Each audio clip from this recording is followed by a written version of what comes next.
ಯಾವ್ದೋ ಹೆಬ್ಬುಲಿ ಓಡಿಸ್ಕೊಂಡ್ ಬಂದ ಹಾಗೆ ಓಡ್ ಬರ್ತಿದ್ಯಲ್ಲ ದೊಡ್ಡಮ್ಮ. ಅಯ್ಯೋ, ಹೆಬ್ಬುಲಿ ಅಲ್ಲ ಆದ್ಯಾ, ನಿಮ್ ದೊಡ್ಡಪ್ಪನಿಗೆ ಹೆದರ್ಕೊಂಡು. ಹಾ, ದೊಡ್ಡಪ್ಪನ? ಹೋಗಿ ದೊಡ್ಡಪ್ಪನ ಹತ್ರ ಯಾಕೆ ಹೋದೆ? ಮಾತಾಡ್ಬೇಕು ಅಂತ ಆದ್ಯಾ. ನಾನ್ ಮಾತಾಡ್ಬೇಕು ಅಂತ ಅವ್ರ ಹತ್ರ ಹೋದ್ರೆ ಅವ್ರು ದೊಡ್ಡ ಕೋಲ್ ಇಟ್ಕೊಂಡು ಹೊಡಿಯೋಕೆ ಅಂತ ಬಂದ್ಬಿಟ್ರು ಆದ್ಯಾ. ಅದಕ್ಕೆ ನಾನು ಹೆದರ್ಕೊಂಡು ಓಡ್ ಬರ್ತಿದ್ದಾಗ ನೀನ್ ಅಡ್ಡ ಸಿಕ್ತೆ. ದೇವಸ್ಥಾನದಲ್ಲಿ ಅಷ್ಟೆಲ್ಲ ನಡೆದ್ರು ಕೂಡ ದೊಡ್ಡಪ್ಪನ ಹತ್ರ ಮಾತಾಡ್ಬೇಕು ಅನ್ನೋ ಧೈರ್ಯ ಯಾಕೆ ಮಾಡ್ದೆ?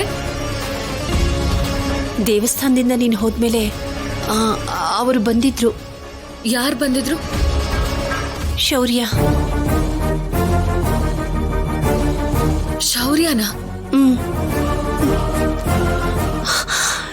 ನನಗೆ ರಾಜಿ ಅಂದ್ರೆ ಇಷ್ಟ ಅತ್ತೆ. ನಾನ್ ರಾಜಿನೇ ಮದುವೆ ಮಾಡ್ಕೊಳ್ತೀನಿ ಅಂತ ಹೇಳಿದ್ರು. ಈಗ ಅವ್ರ ಅಪ್ಪ ಅಮ್ಮ ಕೂಡ ಶೌರ್ಯ ಮನೆ ಅಳಿ ಆಗೋದಕ್ಕೆ ಒಪ್ಕೊಂಡಿದ್ದಾರಂತೆ. ನೀವೇ ಹೇಗಾದ್ರೂ ಈ ಮದುವೆ ನಡೆಸ್ಬೇಕು ಅಂತ ನನ್ನ ಹತ್ರ ತುಂಬಾ ಕೇಳ್ಕೊಂಡ್ರಮ್ಮ.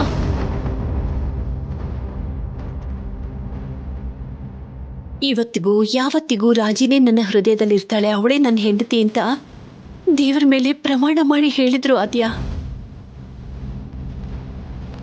ದಾರಿ ಮುಚ್ಚೋಯ್ತೇನೋ ಅನ್ಕೊಂಡಿದ್ದೆ, ಆದ್ರೆ ಆ ದೇವರು ಮತ್ತೆ ದಾರಿ ತೋರಿಸ್ಬಿಟ್ಟ ಅಂತ ಸಂತೋಷದಿಂದ ಈ ವಿಷಯನ ಅವ್ರಿಗೆ ಹೇಗಾದ್ರೂ ಹೇಳಬೇಕು, ಈ ಮದುವೆಗೆ ಅವ್ರನ್ನ ಒಪ್ಪಿಸ್ಬೇಕು ಅನ್ನೋ ಸಂಭ್ರಮದಿಂದ ನಾನು ಓಡೋಡಿ ಬರ್ತಾ ಇದ್ದೆ ಆದ್ಯಾ.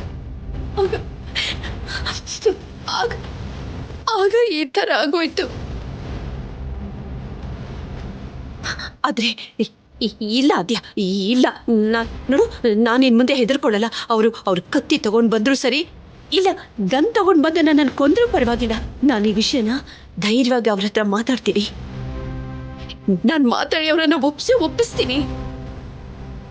ರಾಜಿಗೂ ಶೌರ್ಯನ್ಗೂ ಖಂಡಿತವಾಗ್ಲೂ ಮದ್ವೆ ಮಾಡಿಸ್ತೀನಿ.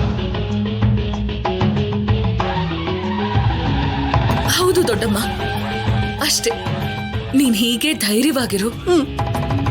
ಹೇಳಿದ ಹಾಗೆ ಮಾತಾಡಿ ರಾಜೇಶ್ ಶೌರ್ಯ ಇಬ್ರಿಗೂ ಮದ್ವೆ ಫಿಕ್ಸ್ ಮಾಡಿದ್ರೆ ಅವರಿಬ್ರು ಒಂದಾಗ್ತಾರೆ.